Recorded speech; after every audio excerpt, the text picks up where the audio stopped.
Ahora, en Colombia, cuando decías ahorita, no, tenemos el agua. Sí, no puede ser que cada vez que asoma el fenómeno del niño, pues todos los agricultores en Colombia empiezan a temblar porque la adopción de sistemas de riego en Colombia debe ser el 5 o el 7%, a pesar de que tenemos el agua. Sí, entonces, uno que recorre de pronto Latinoamérica y que habla con estos empresarios que efectivamente piensan en el agro como un negocio para todo el año, en todo momento, para siempre, uno les dice, no, es que en Colombia sembramos sin agua y se quedan viéndote como, no entiendo por qué lo hacen. ¿Cómo así que siembran sin agua? Sin riego, pues, ¿cómo así que siembran sin riego? Entonces, yo creo que particularmente en Colombia, eso es parte del cambio cultural que tenemos que hacer. La tecnología está. Es simplemente tomar la decisión de implementarlo. Obviamente no es barato.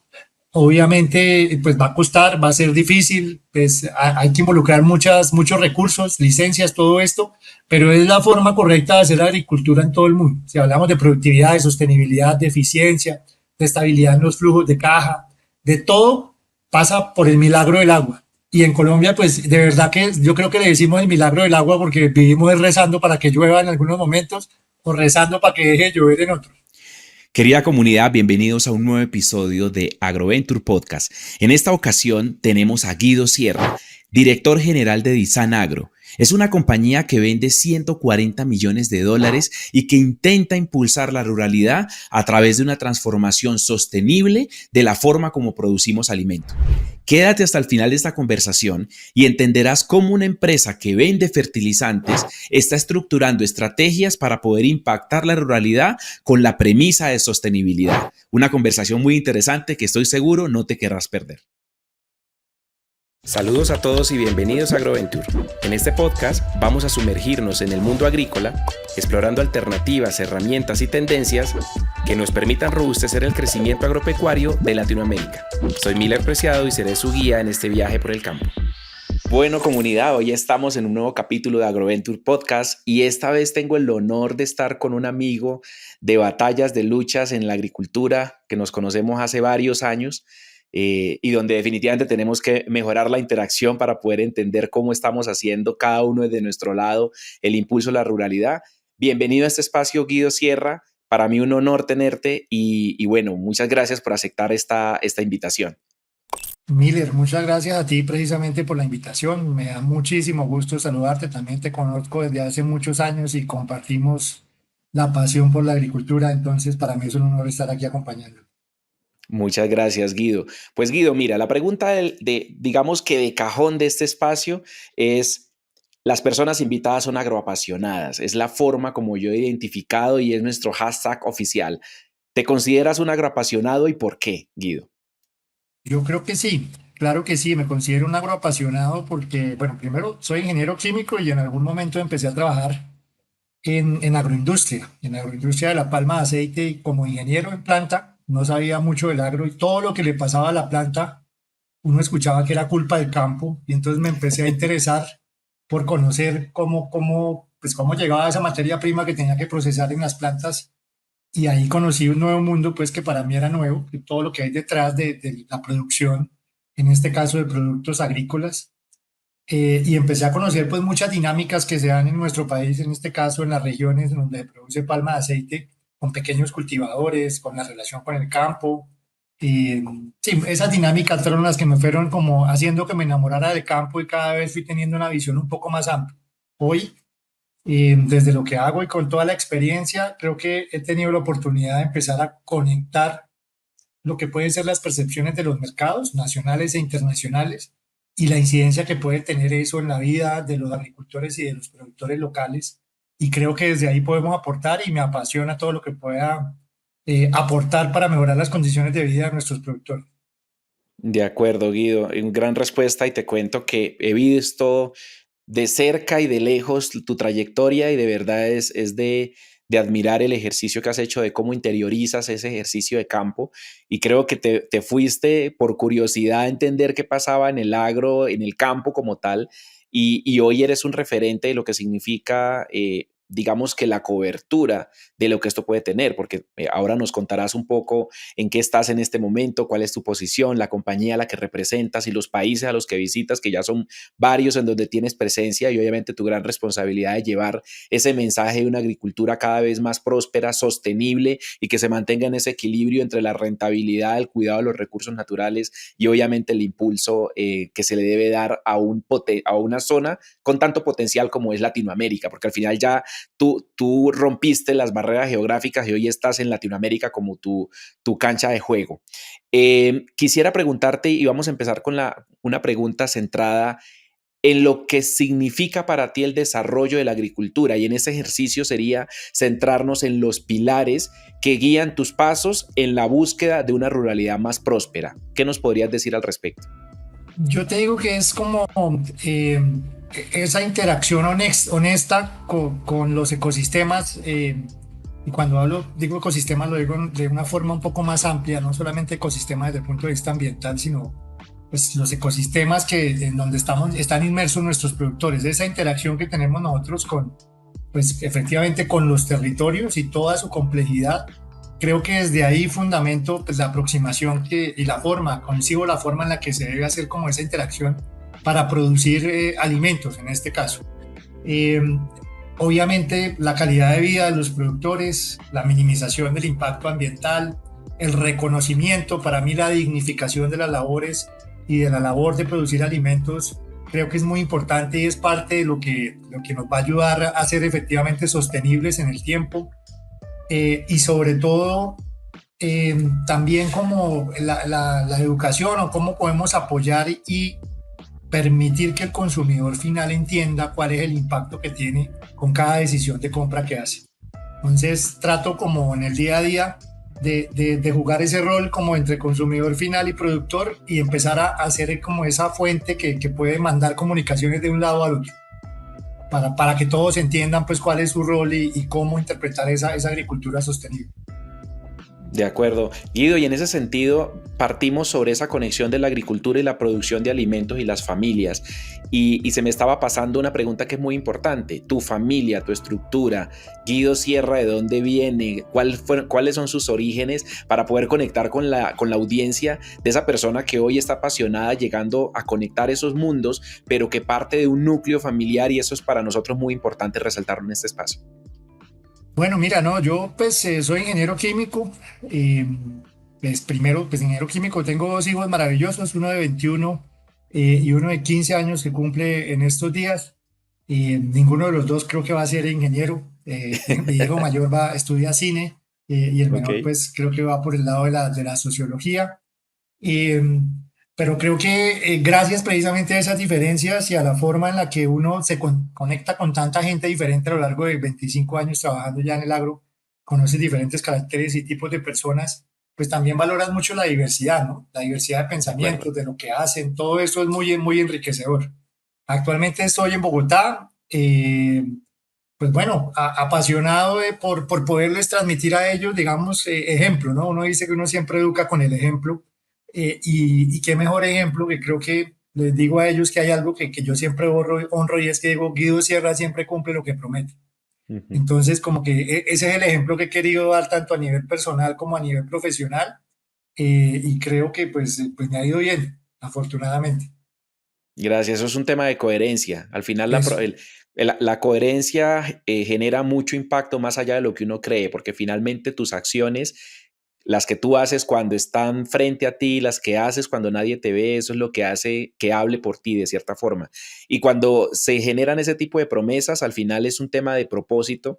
Y me parece que es un gran mensaje, ¿no? Al final, generar un tema de cumplimiento de la expectativa, no solo tuya, sino de lo que generas a tu alrededor, es demasiado importante para este mundo profesional y para el mundo en general, ¿no? Para la construcción de sociedad.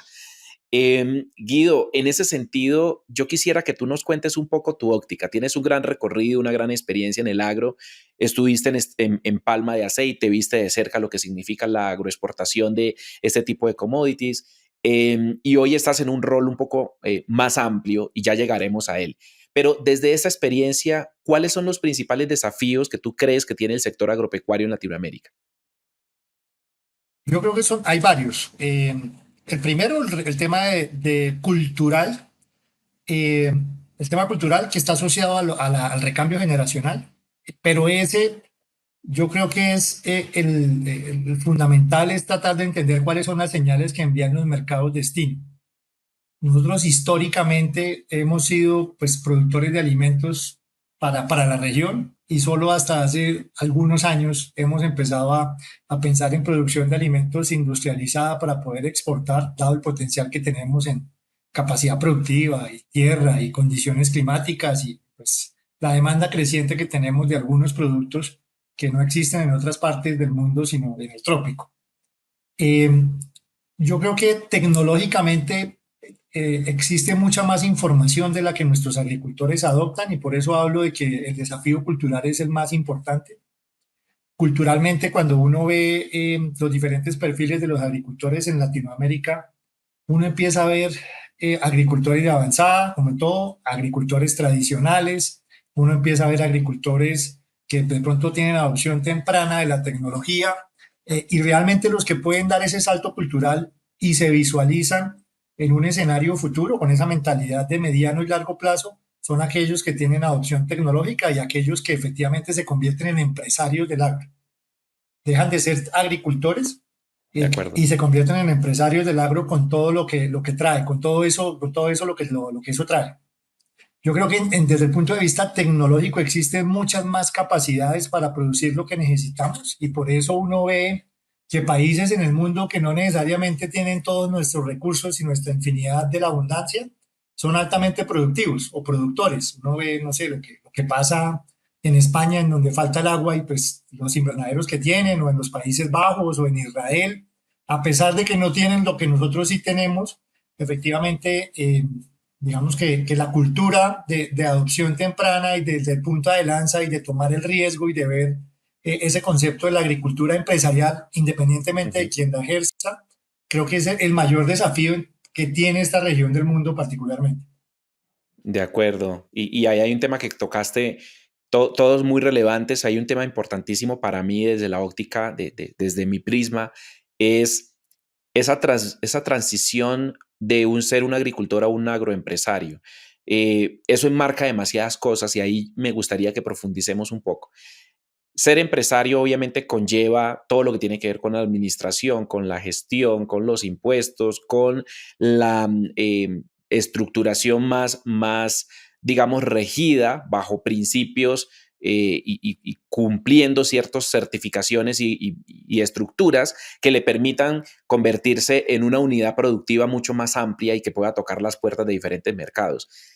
¿Qué crees que en ese sentido deberíamos hacer? Y me refiero a todos los agroapasionados, este podcast lo escuchan muchísimas personas en Latinoamérica. ¿Cuál sería un mensaje que tú dirías, ayudemos a esos pequeños y medianos en esa transición a ser agroempresarios? ¿Y cuál de esos hitos para que eso se cumpla es donde hoy deberíamos todos tener gran parte del foco? Yo creo que en primer lugar hay que tratar de llevar el mensaje de que ser empresario implica tener, digamos, un nuevo nivel de derechos y un nuevo nivel de responsabilidades que vienen con la formalidad. Y cuando digo derechos es acceso a nuevos mercados, cuando digo derechos es acceso a tener mejores precios, pero por supuesto, como bien mencionabas, pues también viene de la mano de mucha responsabilidad. La responsabilidad de, no sé, de pagar y hacer todos los aportes sociales y parafiscales con tus empleados, de cuidar el medio ambiente, de respetar toda la legalidad y pues, la normatividad existente en donde producimos. Y es como crear esa conciencia. Como agroapasionados tenemos que, eso es parte de dignificar la labor del agricultor, Ujú. darle digamos, conceptualizarlo, visualizarlo como un empresario es dignificar su labor, porque es una persona que efectivamente está generando empresas, está generando empleo, está pagando impuestos, está ayudando a generar el desarrollo del país. Ahora, ¿eso qué implica desde el punto de vista de los consumidores? Porque además de agroapasionados somos también consumidores y también tenemos De esa acuerdo. responsabilidad de educar a los consumidores desde nuestra casa, nuestro círculo íntimo. Educar a los consumidores es educarlos en la conciencia que deben tener al momento de tomar cualquier decisión de compra. Sí, y hoy en día se ha vuelto moda, diría yo, comprar realmente productos orgánicos, productos con certificaciones y se han vuelto más que moda tendencias. Bueno, es una tendencia Sí. mundial. pero estoy Sí, seguro que el 90% de nosotros no conoce lo que va más allá o lo que va detrás de esto y no sabe que, yo no sé, recientemente leí un estudio que por cada tonelada de café Fairtrade certificado que se compra, pues se dejan de comprar dos. ¿Y qué hacen esas familias que no pueden vender su café certificado? Entonces, en vez de pensar en comprar algún producto por un sello, lo que yo quisiera conocer es el origen, quién lo produce, cómo lo produce, más allá del sello, y entender que, pues, que esos productos tienen un valor agregado que va mucho más allá de una certificación o que necesite que alguien me lo valide. Entonces, esa de acuerdo. conciencia al consumidor me parece muy importante. De acuerdo, yo creo que si despertamos esa conciencia, el negocio y la justicia desde el punto de vista de la retribución del esfuerzo que se genera podría ser mucho más equitativa. Si podemos aplicar la palabra equidad en esto, es básicamente cómo yo imprimo esfuerzo para llevarte comida de calidad a la mesa y cómo la comida que yo produzco no tiene un diferencial frente a la que produce mi vecino, porque ambos estamos imprimiendo el mismo esfuerzo, pero tenemos que visibilizarlo. Y es ahí donde a veces nos estamos quedando cortos y queda ese sector primario como rezagado en cuanto a lo que significa hacer un negocio. Digamos que, y siempre yo trato de generar analogías con otros sectores, y por ejemplo en el sector de infraestructura o en el sector inmobiliario, uno ve tangible la construcción de un edificio y lo vende y digamos que se ve en la arquitectura, se ve en el diseño, se ve en todo y la gente está dispuesto a pagar por la ubicación, está dispuesto a pagar por los metros cuadrados, está dispuesto a pagar por las amenidades, está dispuesto a pagar por todo lo que ve. Y resulta que en la agricultura hay mucho más del producto en tu mesa. O sea, en la agricultura hay una gran cantidad de cosas que están pasando detrás. Familias que madrugan, familias que se esfuerzan, digamos, riesgos asumidos, factores climáticos y ambientales que la gente no los ve y lamentablemente como no son tan visibles, no están dispuestos a pagar lo justo por ello. Y ahí yo creo que es un tema que todos los agroapasionados tenemos que despertar esa conciencia de consumidor. Estoy muy de acuerdo contigo, Guido. Ahí voy a entrar ya en un ejercicio de lo que haces hoy, la empresa a la que representas. Cuéntame un poco de Disan, cuéntame qué está haciendo esta compañía, cómo llegaste a este rol de gerencia. Estoy seguro que la audiencia está interesada en conocer. Bueno, claro que sí. Mira, Disan Agro es una compañía del grupo de empresas Disan Latinoamérica. Y Disan Latinoamérica es un grupo de empresas que está próximo a cumplir 50 años, tenemos 48 años recién cumplidos. Es una empresa de capital colombiano, una empresa familiar de capital colombiano, que hoy en día es multilatina y tiene varias inversiones en diferentes compañías. Disan Agro es una de ellas, pero también hay una compañía que se llama Disan Químicos, que fue como surgió el grupo, y es encargada de vender y comercializar productos químicos para diferentes industrias. En la búsqueda de productos químicos para diferentes industrias, en algún momento de la historia empezaron a aparecer productos químicos que son utilizados, por ejemplo, en industrias de producción de alimentos, pero que también pueden ser utilizados en la agricultura. Entonces, por ejemplo, el ácido fosfórico, el sulfato de potasio, ese tipo de productos son utilizados para otros sectores químicos y podían ser utilizados para la agricultura. Y hace 20 años, este año estamos cumpliendo 20 años en Disanagro, surge la idea de generar una unidad de negocio orientada a comercializar insumos agrícolas, principalmente fertilizantes. Entonces, hoy en día, Disanagro ya tiene presencia en 6 países. Estamos presentes en Panamá, en Venezuela, en Colombia, Ecuador, Perú y Bolivia recientemente. Okay. Y comercializamos insumos agrícolas buscando entregar una oferta como redondeada para los agricultores. Vamos más allá Ujú. de nutrición, estamos hablando de nutrición, estamos comercializando sustratos, empezando nuestra línea de protección de cultivos, eh, buscando entregar como un paquete completo a nuestros agricultores. Nuestro negocio principal está ubicado en Colombia, hacemos el 80% del negocio en Colombia, el negocio principal. Ahí vendemos, digamos, todo lo que tiene que ver con nutrición, fertilizantes foliares, bioestimulantes, fertilizantes granulados, fertilizantes hidrosolubles. Tenemos 2 plantas de producción, una en Santa Marta y una en Buga en este momento, planta mezcladora de fertilizantes. En Colombia ocupamos, diría yo que entre el cuarto o el quinto lugar en cuanto a comercialización de fertilizantes. El año pasado hicimos 172.000 toneladas en Colombia. y pues tenemos una red de distribución en todo el territorio, pues principalmente tratando de cubrir todo el territorio. Hace 3 o 4 años recibimos la distribución exclusiva de un aliado que es muy importante para nosotros, que es la compañía Jiffy, una compañía holandesa que produce Ujú. sustratos para Sí, propagación de plantas. Hoy en día somos distribuidores exclusivos de Jiffy en Panamá, Colombia, Perú y Ecuador. Y nos salimos un poquito de la nutrición por primera vez. Y a ok. partir de ahí empezamos a explorar otro tipo de negocios en Disan y este año estamos haciendo el lanzamiento de nuestra línea de protección de cultivos en un marco muy orientado hacia poder ofrecer como una propuesta de valor sostenible. Entonces, pues la sostenibilidad también desde hace 3 o 4 años, yo llevo 4 años en Disan, justamente los cumplí hace 2 semanas. Desde que llegué hice un ejercicio de planeación estratégica y la sostenibilidad apareció como ese foco que nos va a llevar a la posición en la que queremos estar en el año 2030. Nosotros el año pasado hicimos algo así como 140 millones de dólares en facturación. Quisiéramos llegar a 300 millones de dólares en el año 2030 en los países en donde operamos mediante expansión geográfica, como lo hemos hecho en los últimos años, pero también mediante diversificación de portafolio y como redondear ese portafolio que estamos tratando de llevar al campo.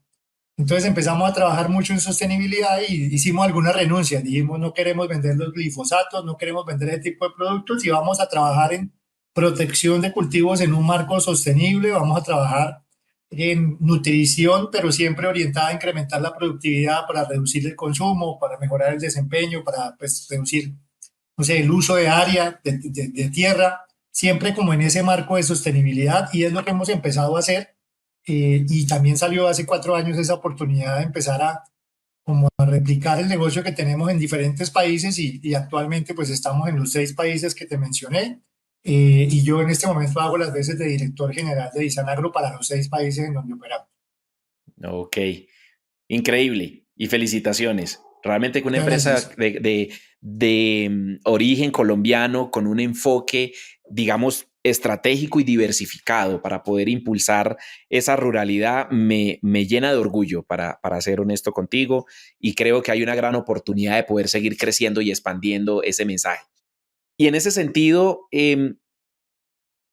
¿cómo se gestiona esa empresa que quiere ser representada en la palabra sostenibilidad, integrada a la gestión de cultivos? ¿Cuáles los grandes retos que tú tienes dentro de la compañía para gestionar que ese mensaje se irradie a todos tus líderes, a los distribuidores, a todos los países con culturas probablemente diferentes en principio, aunque todos apasionados por la agricultura y eso nos conecta, pero en principio somos diferentes por cultura? ¿Cómo haces desde el punto de vista de la gestión y el liderazgo para poder imprimir ese cambio de dirección hacia donde el mundo requiere que vayan las compañías? Eso es todo un reto. Me gustaría que nos cuentes un poco cómo lo haces. Y yo creo que estamos, o llegué yo a ISAN hace 3 o 4 años en un momento de la historia muy bonito porque, pues, con la directiva de las Naciones Unidas para los famosos Objetivos de Desarrollo Sostenible, eh, yo creo que todos como seres humanos veíamos originalmente eso como algo que no me competía, ¿cierto? Como que era un compromiso de las Naciones Unidas, era responsabilidad de los gobiernos y la declaración la veía uno muy lejos y había una declaración a 2030 y bueno, todos los objetivos de desarrollo sostenible. Y yo tuve la oportunidad de trabajar en Looker.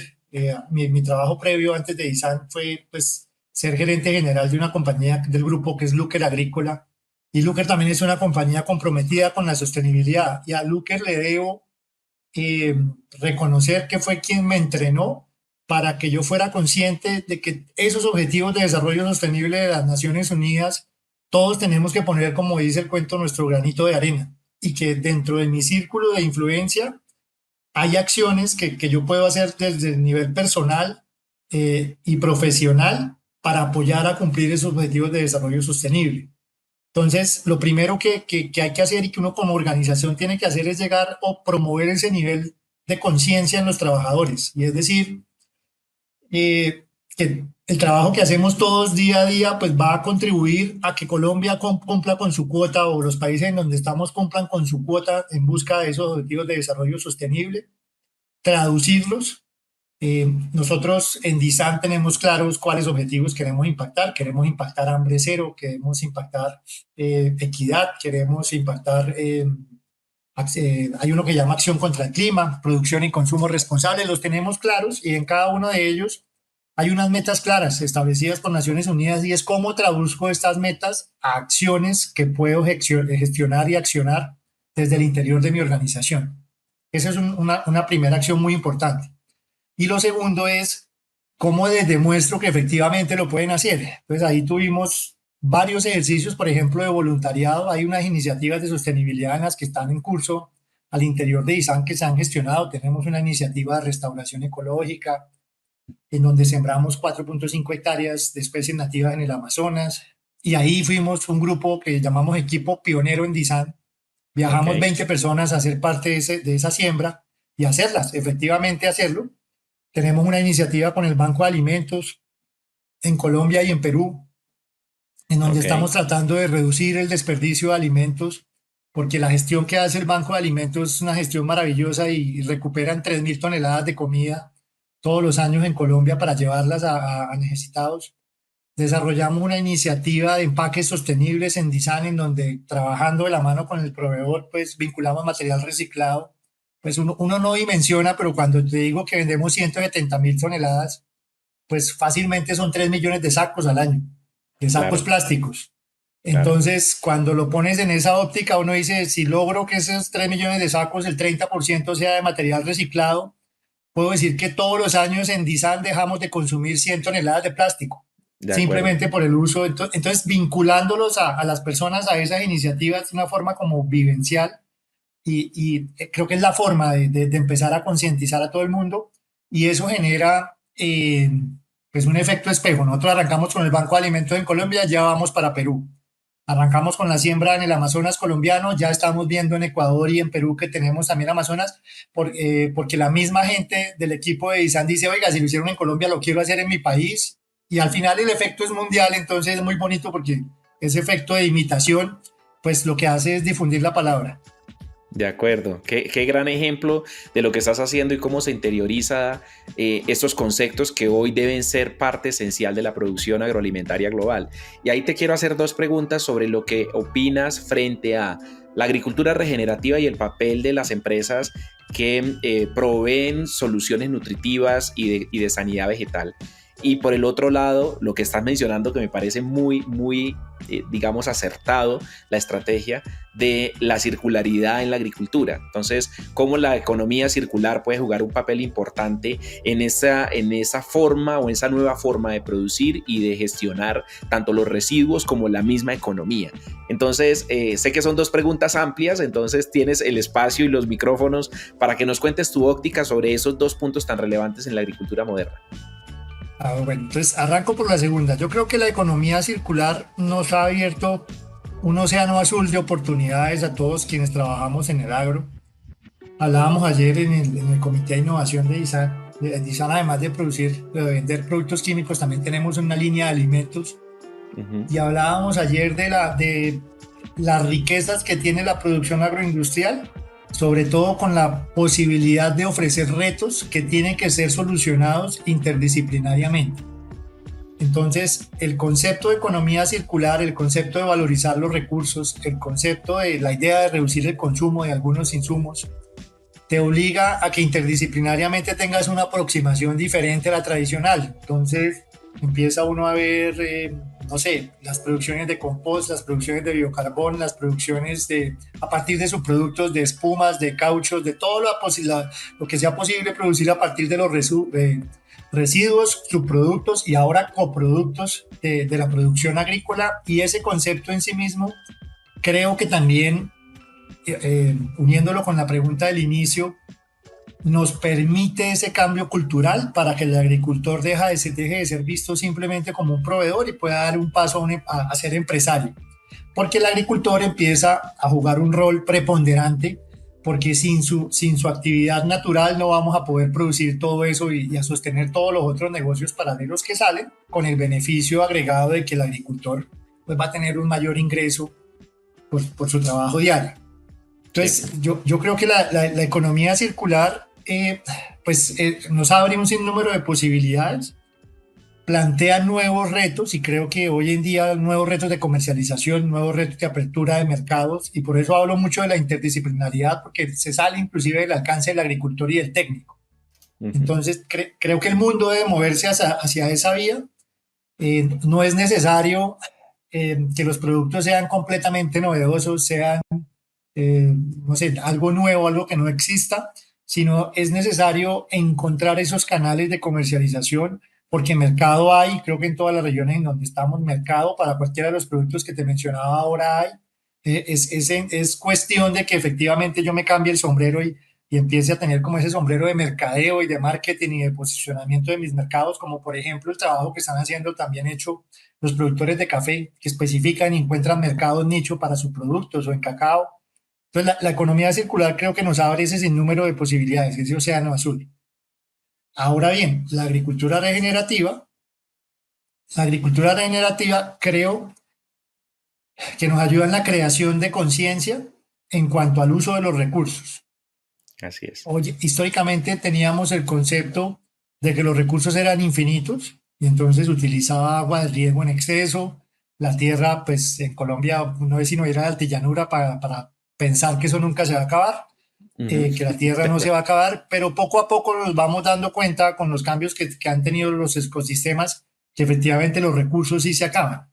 Entonces el concepto de agricultura regenerativa creo que es una forma en la cual el mundo ha empezado a concebir pues, ese concepto como de que los recursos son finitos y efectivamente tenemos que hacerlo de una forma en donde tenemos que alargar ese tiempo, ojalá lo más que podamos y más de una, dos, tres, muchas generaciones.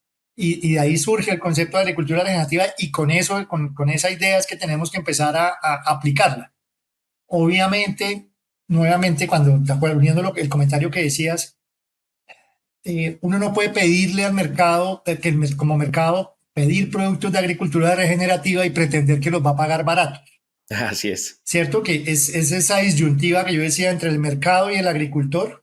Entonces, cualquier consumidor en alguna parte del mundo quiere un producto trazable, con límites mínimos residuales, que no tenga organismos genéticamente modificados, que tenga sello orgánico y que sea de agricultura regenerativa, pero que no le cueste más. De Entonces, acuerdo. yo creo que por ahí no es.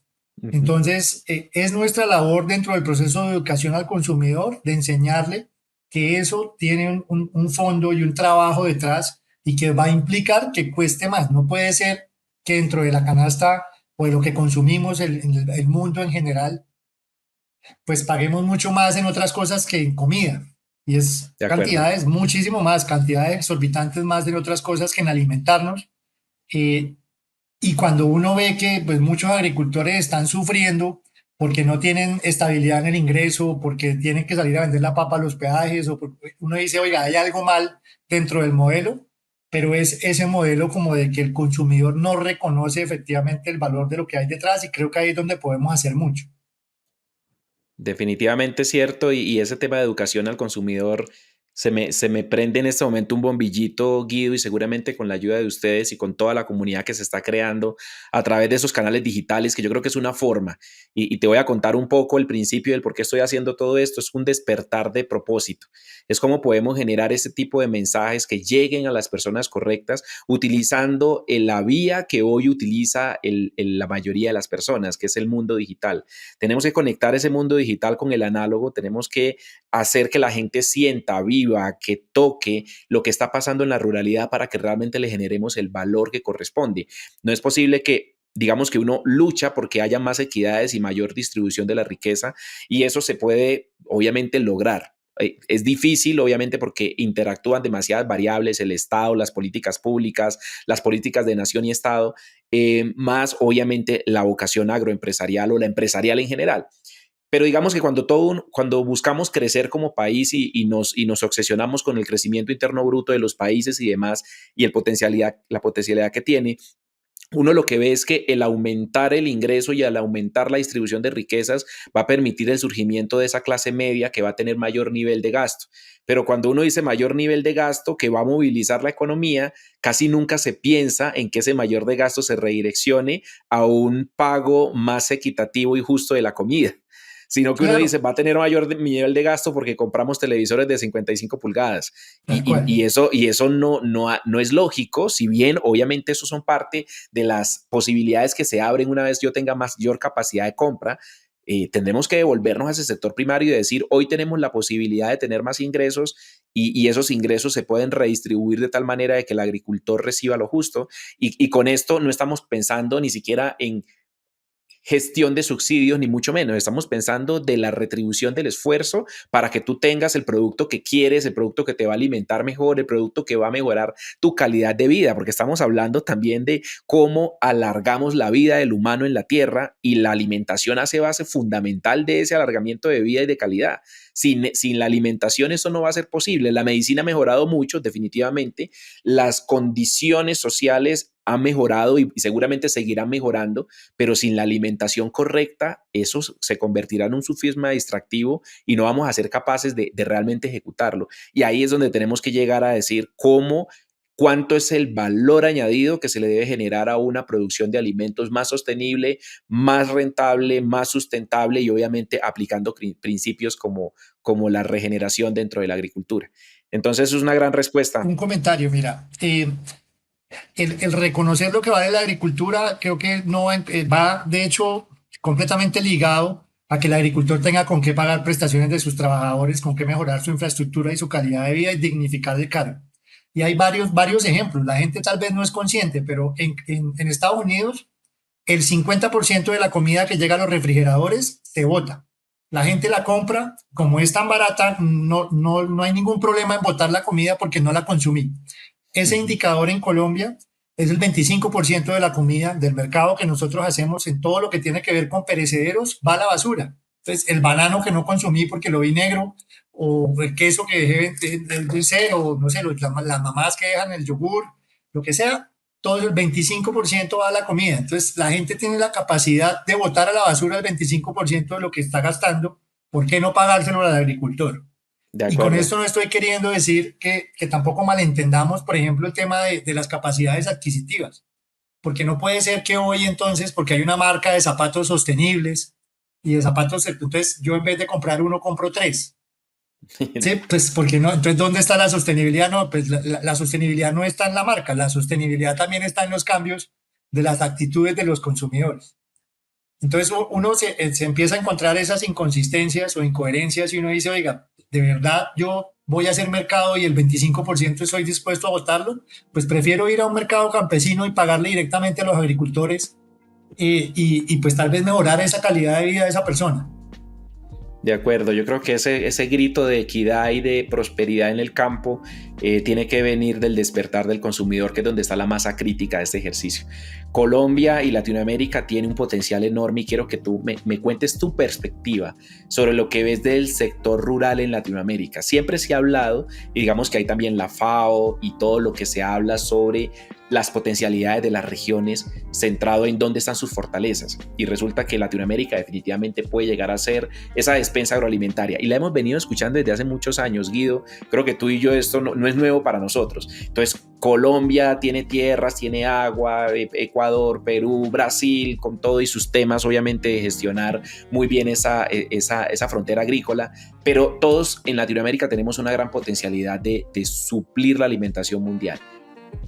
¿Tú realmente cómo ves esta realidad y cuáles crees que son los principales limitantes para que ese potencial deje de ser una noticia de periódico y se convierta en una realidad? Que o realmente empecemos a creernos el cuento de que somos potencialmente agrícolas, a ser agrícolas en suministro de manera constante en esa necesidad mundial de alimentos. Yo creo que en este caso, digamos, a nivel regional mencionaría dos puntos fundamentales, uno regional y uno local. El primero es que tenemos que hacer un diseño estratégico de qué queremos cultivar. Sí, hoy en día y pues de acuerdo a las limitaciones y a las posibilidades que tenga cada país. Por ejemplo, el éxito de la agricultura de agroexportación en el Perú, en la costa, pues es un éxito rotundo. Pues hoy en día hay 100.000 hectáreas que exportan y son mayores productores en muchos productos. Pero por el otro lado, uno va al Perú y toda la agricultura de sierra y selva pues está completamente desordenada, igual que en todo el resto de nuestros países. Ujú. Cuando uno dice en la altillanura colombiana hay, no sé, 7, 10 millones de hectáreas que podría cultivar, pues creo que hoy, no hay, hoy ni siquiera hay claridad en qué las deberíamos cultivar. Y a partir de ahí se generan esas posibilidades de efectivamente desarrollarlo. Yo creo que esas políticas o esas líneas de trabajo que se tienen que concebir para que nos identifiquemos como productores, no sé, como lo hicieron Malasia o Indonesia, que tomaron la palma de aceite como referente y van con la palma de aceite y se destacan en eso, eso nos falta mucho en Latinoamérica. En Latinoamérica no puede ser que estemos importando maíz en Colombia, no puede De ser que acuerdo. tengamos vaivenes con el arroz en Colombia, pero todo eso es por simplemente por una falta de planeación del abastecimiento y de la producción en nuestros países, reconocimiento de los mercados y estandarización o mejora de las cadenas logísticas para la exportación. Sino, pues uno debería ser capaz de tener alguna producción que supla el mercado local y ser lo suficientemente eficiente para poder competir en mercados internacionales. Pero hoy está pasando todo lo contrario. Tenemos somos ineficientes para competir en mercados internacionales de otra forma estamos importando productos porque no somos ni siquiera capaces de producir para lo que necesitamos para los mercados locales. Ese balance daría estabilidad, daría área que siempre voy a necesitar, que los cultivos sean permanentes. Ese balance como que regularía un poquito la agricultura en nuestros países. Ahora, en Colombia, cuando decías ahorita, no, tenemos el agua. Sí, no puede ser que cada vez que asoma el fenómeno del niño, pues todos los agricultores en Colombia empiezan a temblar porque la adopción de sistemas de riego en Colombia debe ser el 5 o el 7%, a De pesar de que acuerdo. tenemos el agua. Sí, De acuerdo. entonces, uno que recorre de pronto Latinoamérica y que habla con estos empresarios que efectivamente piensan en el agro como un negocio para todo el año, en todo momento, para siempre, uno les dice, no, es que en Colombia sembramos sin agua y se quedan viéndote como, no entiendo por qué lo hacen. Sí, de ¿Cómo así que acuerdo. siembran sin agua? Sin riego, pues, ¿cómo así que siembran sin riego? Entonces, yo creo que particularmente en Colombia, eso es parte del cambio cultural que tenemos que hacer. La tecnología está. Es simplemente tomar la decisión de implementarlo. Obviamente no es barato. Obviamente, pues va a costar, va a ser difícil, pues hay que involucrar muchos recursos, licencias, todo esto, pero es la forma correcta de hacer agricultura en todo el mundo. Si hablamos de productividad, de sostenibilidad, de eficiencia, de estabilidad en los flujos de caja, de todo pasa por el milagro del agua. Y en De Colombia, acuerdo. pues de verdad que yo creo que le decimos el milagro del agua porque vivimos rezando para que llueva en algunos momentos o rezando para que deje de llover en otros. De acuerdo, y este tema lo hemos hablado en anteriores episodios y mucho en mi newsletter sobre el ejercicio del agua y de la planificación hídrica. Y sí, tienes toda la razón en el sentido de que uno ve, por ejemplo, en Perú, todas esas grandes hectáreas nuevas, todas con sistemas de riego por goteo eficientes que permiten generar procesos de producción obviamente competitivos y ellos no tienen la abundancia del agua que tiene un país como Colombia. A ver, en las zonas donde están produciendo. Obviamente en la sierra es una condición muy diferente. Nosotros en Colombia, nuestro problema, y lo hemos hablado en diferentes foros, es un tema de distribución. Nosotros tenemos suficiente agua, pero en ocasiones mal distribuida. ¿Cuál es el tema? Uno pensar en una finca con un reservorio es, es, es anormal. O sea, la gente dice, no, es que la finca buena es la finca que le pasa a la quebrada al lado.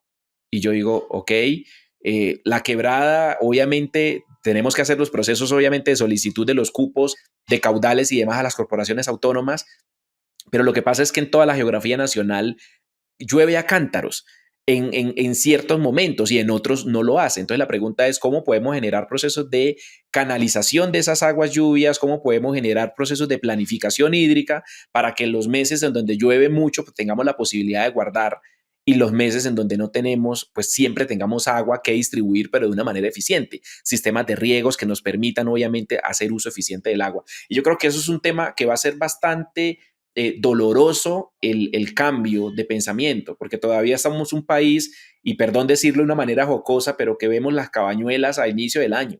Entonces, es que no vea, los primeros 5 días no llovió, entonces hasta mayo no va a haber agua. No, no, venga. La verdad es que el ejercicio de la planificación hídrica debe ser un tema de educación generacional en esa transición, y debe ser también un tema de política pública en algo que tú mencionabas que me parece muy acorde, es el tema de la planificación rural agropecuaria, es dónde producir, qué producir y cuándo. Y ahí creo que todavía nos falta mucho enfoque estratégico para poder llegar a tener esas respuestas. Sí, y además, pues también tener en cuenta que cuando tú hablas de sistemas de riego, de cualquiera que sea la tecnología, pues es a través de los sistemas de riego en donde la tecnología de la nutrición va a llegar. O Así es. sea, en algún momento del mundo vamos a dejar a sustituir los fertilizantes granulares por soluciones líquidas súper concentradas. Sí, ese tipo de productos van por sistema de riego. Ese tipo de productos, lo que va a aplicar un dron o lo podría aplicar o por un dron o por un dron en el sistema de riego, pero realmente con el paso del tiempo cada vez va a ser menos lo que vamos a tener que aplicar en la forma de gránulos. Así Entonces, es. la adopción de la tecnología de los sistemas de riego nos permite adoptar muchas otras cosas. De acuerdo.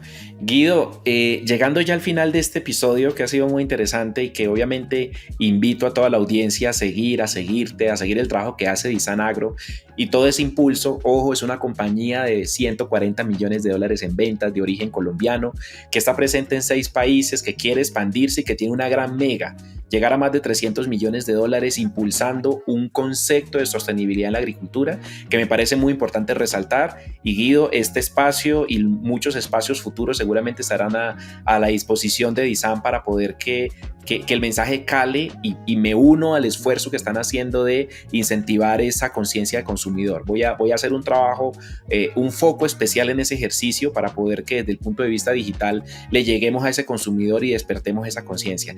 Yo quisiera terminar con una pregunta, y es muy simple pero muy profunda. Para ti, ¿qué es un cultivo exitoso? Para mí un cultivo exitoso, yo te digo, es, es un cultivo en donde primero el dueño del cultivo eh, lo atesora tanto que quisiera que como su legado, que perdure en generaciones. Y puede pasar, pues, hemos dicho, puede ser agroindustria como cualquiera de los ingenios en Colombia que tienen 140 años, como el pequeño agricultor que tradicionalmente lleva 3 generaciones cultivando papa o arroz o algo así. Pero el fundamento del éxito, yo creo que si una persona llega a atesorarlo y llega a reconocerlo como el sustento para su familia y como el fundamento del éxito es en la agricultura, ese es el fundamento del éxito. Y eso implica pues que hayas pasado las duras y las maduras, eso implica que lo pienses en el largo plazo, eso implica que trates de conservar el suelo porque es lo que te da de vivir, eso implica que las nuevas generaciones se interesen y que quieran permanecer allí, que no sea que cuando tu legado termine, cuando ya no estemos aquí, pues los hijos lo vendan. Por eso digo que si uno logra como agricultor, piense de tipo empresarial o de tipo familiar, uno logra que toda su familia atesore ese legado, creo que ese es el éxito del agricultor, el éxito máximo de la agricultura, porque implica que has hecho un sinnúmero de cosas bien y que te ha traído más felicidad que tristeza en el ejercicio pues del tiempo que estuviste cultivando. Entonces, para mí eso es éxito, que te trae prosperidad y que con esa prosperidad quieres preservarla y quieres dejar ese legado y que ese legado continúe. Gran respuesta, Guido. Muchas gracias por ello. Y finalmente, digamos que Agroventure, este episodio saldrá en poco tiempo. Y obviamente, pues la idea es que te generemos la mayor cantidad de interacción. Guido, en este ejercicio, yo hablo mucho en este podcast sobre financiamiento agropecuario, y me gustaría que te despidieras con un consejo sobre los agricultores o empresarios del agro, sobre cómo tocar la puerta del financiamiento o cuáles son los principales limitantes que en ocasiones tú has encontrado para no lograr acceder a ello. Y ahí de pronto me voy a extender un poco, porque el papel que de pronto juega una compañía como la tuya en este ejercicio, se habla mucho ahora de las fintech, se habla mucho ahora de las nuevas estructuras de poder acceder a capital por parte de los agricultores, que sigue siendo una gran limitante para poder desarrollar programas que sean estructurados y demás. ¿Tú qué ves en este ejercicio de financiamiento agrícola en Latinoamérica? Moncho, la pregunta es muy amplia, pero en términos, depende del tipo de cultivo y de muchas otras cosas. Yo pienso que, Moncho, lo resumiría, debemos de dejar de hacer cuentas demasiado optimistas. Creo que hemos tenido varios booms de cultivos en diferentes momentos en los diferentes países en donde estamos. Tomamos las cuentas optimistas, solicitamos créditos al sector financiero, en algunos momentos nos los aprobaron, tuvimos subsidios en Colombia, ICRs, todo esto, pero las cuentas eran tan optimistas que muchas de ellas no se cumplieron. Y creo que ese es el mensaje aprendido en ese momento y es tratemos de tener unas cuentas realistas, tratemos de que los proyectos que montemos, si tengo una finca de 100, pues no pensar en sembrar las 100, sino pensar en sembrar las mejores 50, que sean sostenibles en el tiempo, que tengan las mejores características edafoclimáticas para poderlas sembrar y busquémosle financiamiento a los proyectos con unas cuentas lo más realistas posibles, porque el tema del crédito agrícola y las condiciones solo van a mejorar tanto en términos de acceso como en términos de costos de financiación, como en términos de propuestas de integración por parte del sector financiero, en la medida en que seamos capaces de demostrar el cumplimiento de todas las obligaciones. Hoy en día, lastimosamente, en muchos casos, pues hay ejemplos de proyectos que no fueron exitosos, pero es por ese exceso de optimismo. Porque no es falta de administración, no es falta de ejecución, sabemos que la plata se invierte y va al campo, pero estamos haciendo cuentas con exceso de optimismo por un lado, y por el otro lado también que hagamos uso de muchos mecanismos que le pueden transmitir tranquilidad al sector financiero. La bolsa, por ejemplo, la bolsa mercantil para tener idea de futuros, ese tipo de mecanismos, los contratos tripartitas con los productores de materias primas, pues bien sea de cualquier tipo de productos de los que tengamos, con los molinos, con los productores de papa, con las plantas extractoras, que empecemos a utilizar esos mecanismos como fuentes de pago, de cierta forma una garantía para el sector financiero, creo que nos abondaría un poco y nos allanaría el camino para el acceso a créditos rurales. Pero sobre todo, que como te digo, que montemos los proyectos lo más realistas posibles, incluyendo los sistemas de riego, porque en muchos casos no los incluimos y pues estamos condenados al fracaso. De acuerdo. Guido, muchísimas gracias por este espacio. Un honor para mí tenerte, obviamente, en este episodio de AgroVenture Podcast. Y bueno, mensaje final para la audiencia que quieras dejar. No, mensaje final para la audiencia es que primero el camino que uno recorre cuando trabaja en el agro es un camino de más satisfacciones que tristezas, más aprendizajes y sobre todo muchos amigos que se encuentra uno por el camino, así como con Miller, que hace días no hablábamos. Y eso creo que es lo más bonito, el poder cerrar un trato apretándole la mano a alguien, el tener esa cercanía y entender las necesidades de los agricultores son más satisfacciones que tristezas. Y finalmente, pues estamos de 20 años en Disanagro, la invitación a que todos nos sigan en las redes, en LinkedIn, en Instagram, en Facebook. Disanagro está cumpliendo 20 años. La próxima semana recibimos un reconocimiento por nuestro programa de restauración ecológica que nos da por subsidio, un reconocimiento, un premio a sostenibilidad. Entonces estamos muy contentos y pues estaremos informándoles un poquito más de Disan Siembra en nuestras redes. Y pues Miller, muchas gracias por la invitación y espero que nos veamos en Agrofuturo próximamente. Claro que sí, allá estaremos. Muchísimas gracias a todos por escuchar este nuevo capítulo de AgroVenture Podcast y así que nos veremos en próximas interacciones que impulsen la ruralidad en Latinoamérica. Muchas gracias a todos.